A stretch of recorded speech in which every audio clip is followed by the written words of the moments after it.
Imagine losing millions of dollars overnight just because your neighbor stopped visiting. That's exactly what's happening across the US, as Canada's 2025 tourism boycott sends shockwaves through border towns, beach resorts, and major cities alike. Which states are feeling it the most? From empty casinos in Nevada to deserted beaches in Florida, some places are bleeding tourist dollars like never before.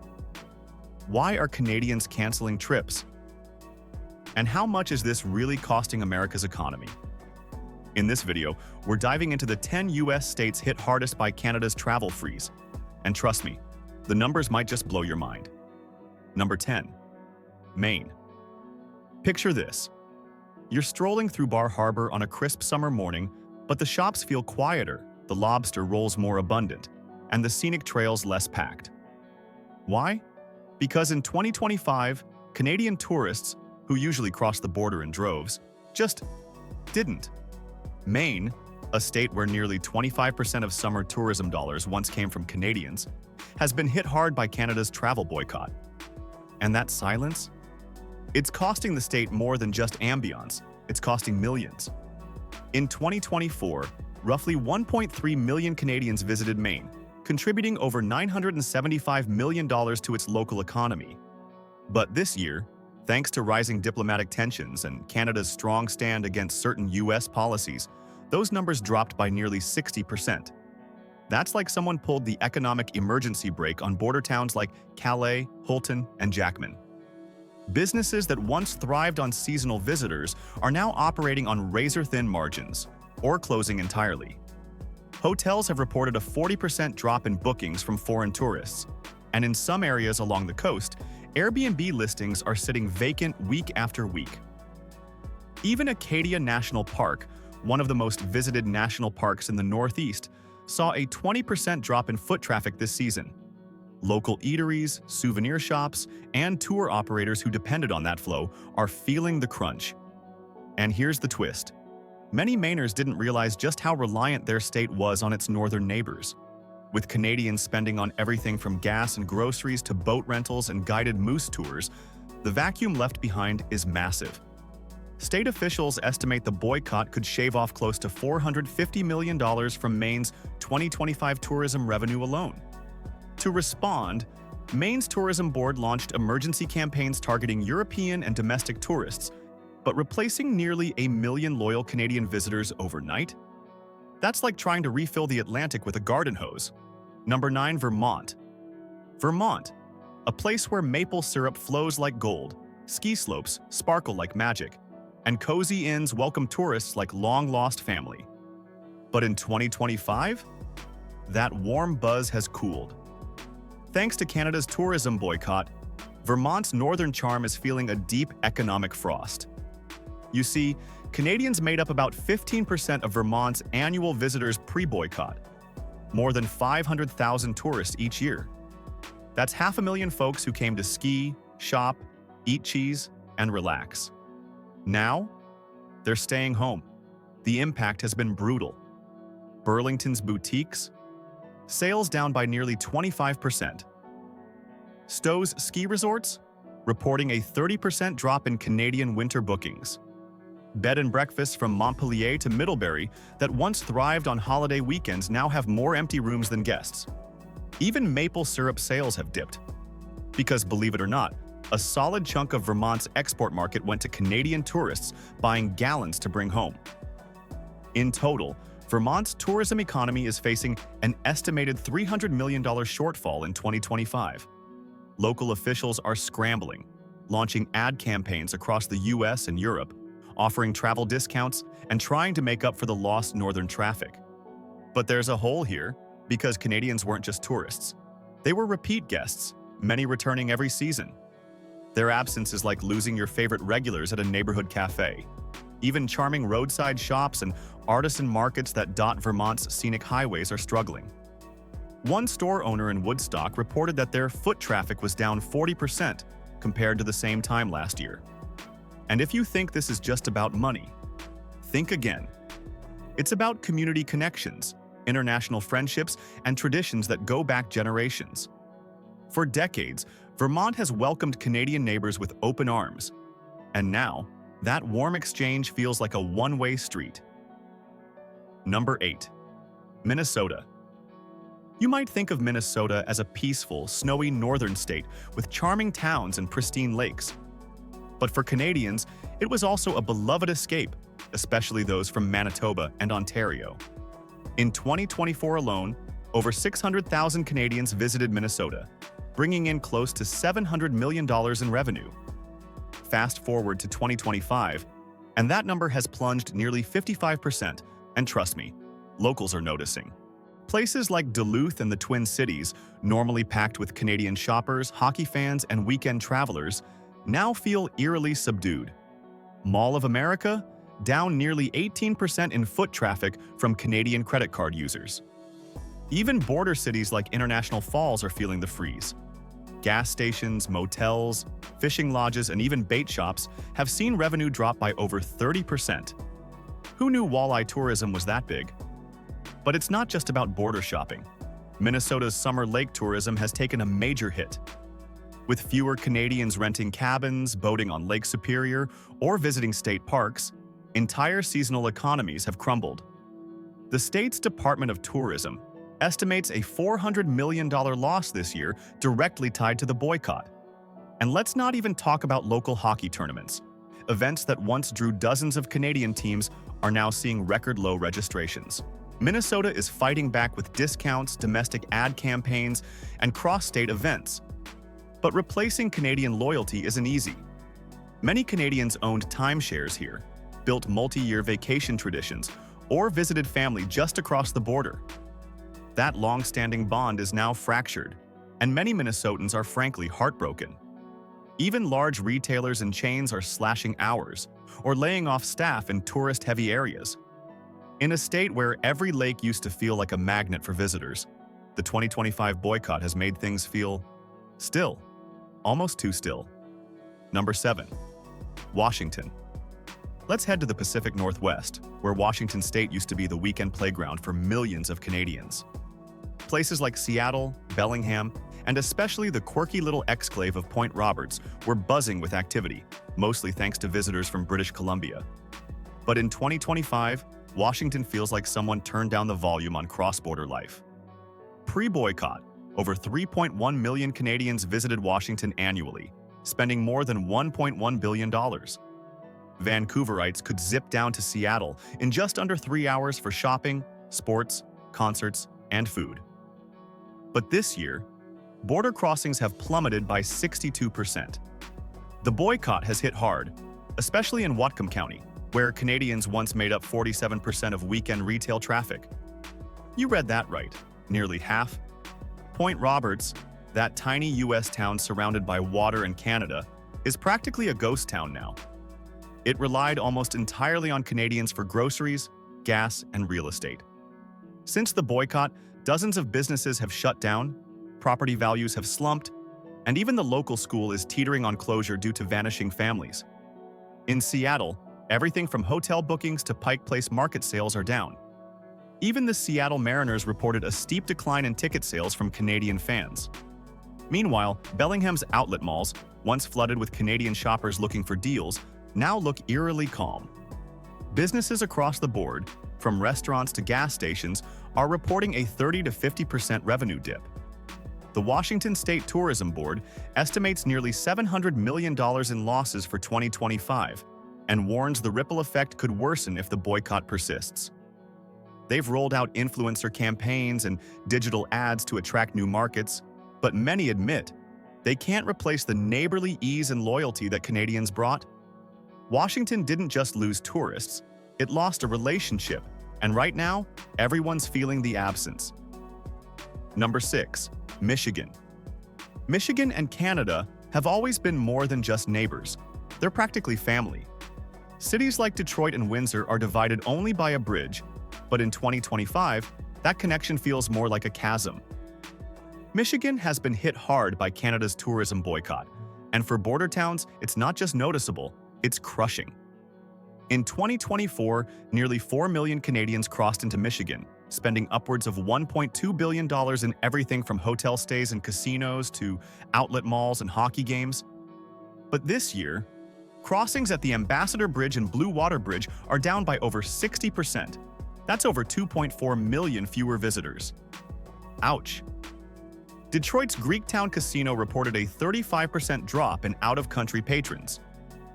Mackinac Island ferry services, which once saw buses full of Canadian tourists, are operating at half capacity. Even gas stations in Port Huron, once a pit stop for Canadians filling up before heading home, have seen a 40% slump in sales. And if you think it ends there, think again. The famous Frankenmuth Bavarian village, which draws huge Canadian crowds during winter, lost an estimated $11 million in tourism revenue this year alone. Locals in Sault Ste. Marie are feeling it too, especially businesses that relied on day trippers and shoppers. One restaurant owner said he used to see Canadian license plates more often than local ones. Now, we're lucky to see 3 a day, he told local media. The state's tourism and economic development offices are scrambling to pivot, launching US-focused ad campaigns and even trying to woo travelers from as far as Mexico and Europe. But the emotional damage is deep. Michiganders and Ontarians didn't just share borders, they shared hockey rivalries, summer memories, and even family reunions. This isn't just an economic hit. For Michigan, it's a heartbreak. Number 5, Arizona. Arizona, with its sunny winters and desert charm, has long been a top destination for Canadian snowbirds. In 2024, over 900,000 Canadians spent part of their winter in the Grand Canyon state, contributing a whopping $1.5 billion to Arizona's economy. But in 2025, thanks to the tourism boycott, it's like the sun went down early and stayed there. Phoenix, Scottsdale, and Tucson are feeling the freeze, especially in real estate. In places like Mesa and Yuma, Canadian homeowners are offloading properties at nearly twice the rate of previous years.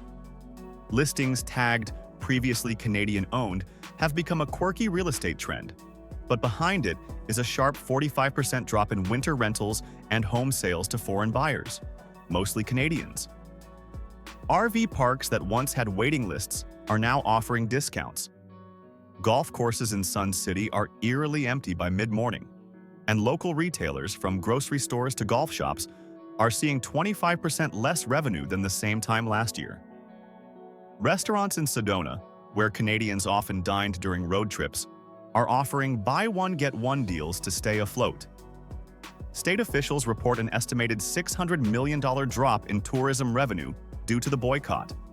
Cities that once depended on that influx of seasonal money are now making cuts. Local governments are scaling back seasonal services, trimming public events, and pausing infrastructure upgrades once funded by tourist tax revenue. What makes this sting even more is that Canadians weren't one-time visitors, they were regulars. Some came every winter for 10 to 15 years. Losing that community is like losing neighbors who brought stories, smiles, and money with them. In a place where the desert sun never seemed to stop shining, 2025 brought an economic overcast no one expected.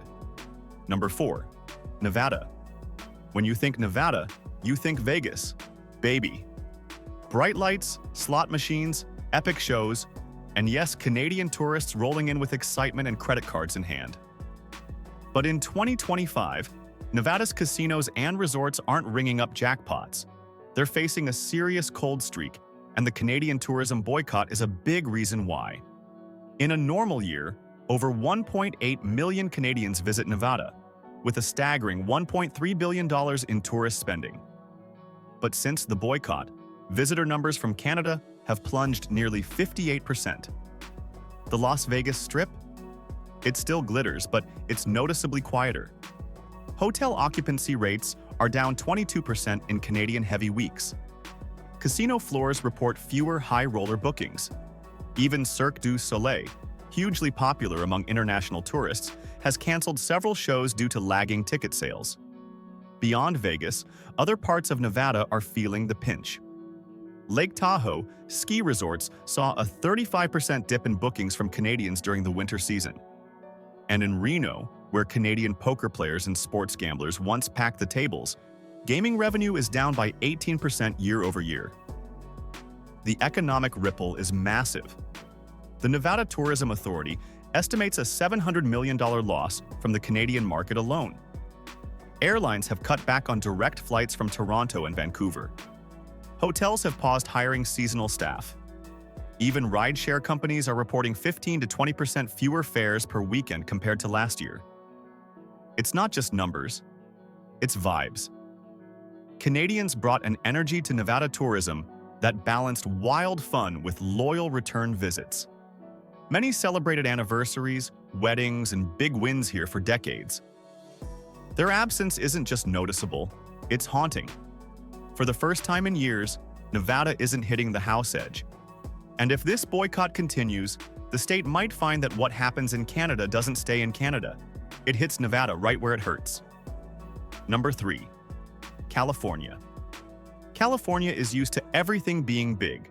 Big beaches, big budgets, big blockbusters, and yes, big tourism.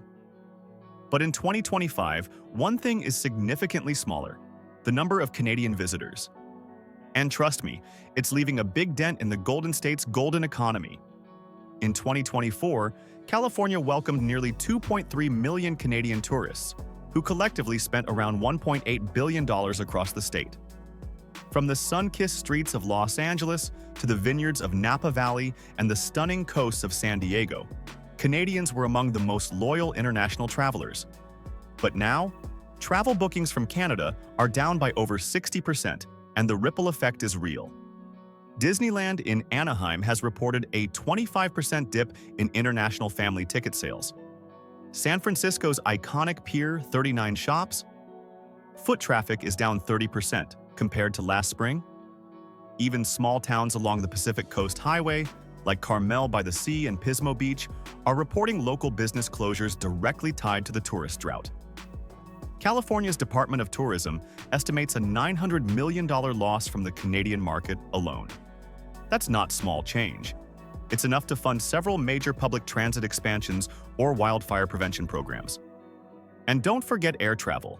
Direct flights from Vancouver and Toronto to LAX have been reduced by 35%, with several carriers suspending service altogether. Canadians didn't just come for selfies and sunshine. They were big spenders who supported everything from boutique hotels to organic farmers markets. Many had second homes, recurring holiday trips, or even business ties. Their absence has left gaps in revenue and community bonds. In a state known for its vibrancy and cultural diversity, the quiet left by our northern neighbors feels colder than a Pacific swell in December. Number 2. Florida. Florida without Canadians. That's like Disney without Mickey. In 2025, the Sunshine State's tourism industry is facing an identity crisis. For decades, Canadians have been Florida's most consistent and loyal international visitors. But with the boycott in full swing, the usual wave of maple leaf hats and Tim Hortons coffee cups has dried up. Florida welcomed over 3.6 million Canadians in 2024, more than any other international group, contributing nearly $3.1 billion to the state's economy. These weren't just weekenders, they were snowbirds, retirees, vacation homeowners, and multi-generational travelers. This year, visits are down by an estimated 65%. That's over 2.3 million fewer Canadians hitting Florida's beaches, theme parks, and golf courses.